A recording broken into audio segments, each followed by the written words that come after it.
Oi, aventureiros da história! Bem-vindos ao nosso canal e vamos para mais uma aventura! Bogavante.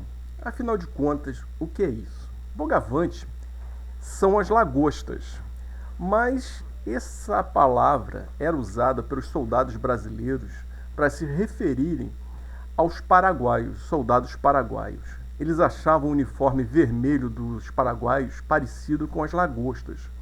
Mas os bogavantes também eram usados para as tropas de assalto paraguaias que atacavam os barcos brasileiros nos rios lá do Paraguai, principalmente os que estavam ali perto da fortaleza de Humaitá. Solano Lopes tinha criado um grupo especial para poder atacar e capturar os monitores. Os monitores eram navios de fundo chato e blindados. Eles surgiram durante a Guerra Civil Americana. Eu vou mostrar algumas imagens do interior dos monitores para vocês darem uma olhada. Essas imagens é do primeiro monitor, o USS Monitor, que foi usado pelos americanos durante a Guerra Civil. E os monitores brasileiros foram construídos na Europa. Muitos eram de fabricação inglesa. E outros também, alguns foram construídos até no Arsenal de Marinha, mas os de fabricação inglesa tinham sido construídos a pedido do pai de Solano Lopes, o Carlos Lopes. E o Carlos Lopes sabia da deficiência paraguaia da Marinha. A Marinha paraguaia só tinha um navio de guerra de verdade, o resto eram navios civis armados. Esse navio foi trazido antes da Guerra do Paraguai, mas quando Solano Lopes entrou no comando da nação, ele ficou sem pagar esses navios. E o Brasil acabou pagando os navios e ficando para o Brasil. Solano Lopes acreditava que esses navios também eram dele, então ele queria esses navios de volta. Então ele criou uma tropa especial de assalto. Eles portavam armas brancas, machados, facas, facões, algumas pistolas. Eles tinham medo de danificar os navios. Eles partiam para o combate corpo a corpo. Eles usavam umas chatas e umas canoas camufladas. Cada canoa e chata podia ter uns 50 homens. Eles até amarravam uma canoa na outra para disfarçar a quantidade de homens. Eles colocavam folhas, matos em cima dessas canoas. E o rio, na época, estava cheio de detrito, que eram galhos, pedaços de árvore, que desciam rio abaixo pela corrente. E os navios brasileiros estavam ali. Os encouraçados monitores estavam parados por ali. Então, esses pedaços de mato, galhos, passavam e os brasileiros também ficavam de olho, ver se tinha alguma armadilha paraguaia, porque nessa época também se usava minas navais. Então, Solano Lopes, ele planejou no dia 2 de março de 1868 o assalto a dois navios brasileiros, o Lima Barros e o Monitor Cabral. Ele juntou 1.500 homens para o assalto. Eles estavam camuflados debaixo de pedaços de árvore, de galhos, folhagens, e navegavam corrente abaixo. Eles seguiam a corrente. Eles quase não usavam os remos, o remo para não fazer barulho. A noite era uma noite sem lua e o navio estava guarnecido só pela tripulação.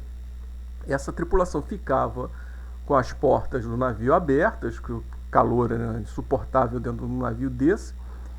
E a ideia dos paraguaios era chegar perto do navio e partir para um assalto. Ali, capturar o navio, entrar navio adentro e fugir com o navio rio acima. Só que isso é fácil de falar. Na hora de fazer, aconteceu o seguinte: quando os paraguaios estavam chegando, eles não conseguiram coordenar o ataque ao mesmo tempo aos dois navios, nem o Lima Barros, nem o Cabral. Mas um barco patrulha, que na verdade era uma canoa brasileira também, o Scaler, com os sentinelas, localizaram os paraguaios escondidos nas canoas camufladas e deram sinal. Isso fez o tempo da reação da tripulação dos navios. Então eles atacaram dessa forma. E foi um ataque tipo tudo ou nada. Eles partiram para dentro mesmo no ataque para poder capturar os navios. Só que os brasileiros conseguiram ter a reação de entrar e trancar a porta dos monitores. Uma vez trancados ali, aquilo era um cofre de metal, aquilo era ferro. Aquilo ali, vocês podem ver pela imagem que eu estou colocando aqui, isso era um costado do navio, todo perfurado de balas, no caso foi a fortaleza de Humaitá. Você vê a grossura das chapas de aço. E os paraguaios só levaram armas, não levaram nenhuma ferramenta para abrir as portas, não levaram nenhuma ferramenta, tipo pé de cabra, martelo ou cunhas. Não fizeram isso, então eles ficaram lá batendo, atirando no pessoal lá abrigado e não conseguiu abrir as portas. O pessoal dos navios conseguiu alertar a infantaria que estava em terra, que começou a atirar no costado dos navios. E nesse meio tempo, navios brasileiros viram o que estava acontecendo e varreram o convés dos dois navios, do Lima Barros e do Cabral, com fogo de metralha. Nessa brincadeira, 400 mortos paraguaios, 14 canoas afundadas. Do lado brasileiro foram 8 mortos, com 21 feridos. Os navios não foram capturados, os bogavantes tiveram que fugir para Humaitá, tentaram mais uma vez um outro ataque contra navios brasileiros também, contra o Barroso e o Monitor Rio Grande, no dia 9 de julho de 1868. Tentaram fugir para o Chaco paraguaio, mas foram capturados e o Humaitá já tinha sido contornado. E os bogavantes, como força militar, acabou aí. Oi, pessoal. Gostaram do vídeo? Acharam legal? Dê um like, acompanhe o canal, indique para os seus amigos e até uma próxima aventura.